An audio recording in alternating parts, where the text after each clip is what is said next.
ইংলিশে খুবই কমন এবং কম্পিটিটিভ পরীক্ষাগুলোর জন্য খুবই ইম্পর্ট্যান্ট একটি ইডিয়াম হলো Achilles heel, which means one's weakness. এই ইডিয়ামটি কিভাবে এসেছে তার পিছনে ছোট্ট একটি গল্প আছে।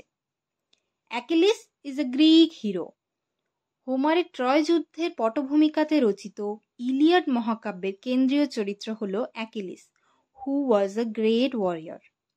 অ্যাকিলিসের মা থেটিস অ্যাকিলিসকে ইমর্টাল করার জন্য শৈশবে তার পায়ের গোড়ালি ধরে তার সমস্ত শরীর স্টিক্স নদীর জলে ডুবিয়ে দেন। কিন্তু তার পায়ের গোড়ালি জলের উপরেই ছিল, তাই শুধুমাত্র পায়ের গোড়ালি ছাড়া তার সমস্ত শরীর ছিল ইমর্টাল। পরবর্তীকালে যখন গ্রিস ও ট্রয়ের যুদ্ধে অ্যাকিলিস ও প্যারিস মুখোমুখি হলে প্যারিস অ্যাকিলিসের এই দুর্বলতার কথা জানতে পেরে অ্যাকিলিসের গোড়ালিতে বিষ মাখা তীর মেরে আহত ও নিহত করেন। সেই জন্য কোনো ব্যক্তির কোনো দুর্বল জায়গা বোঝাতে অ্যাকিলিস হিল ইডিয়ামটি ব্যবহৃত হয়।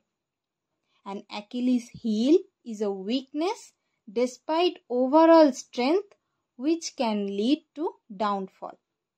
আশা করছি ভিডিওটি তোমাদের ভালো লাগবে।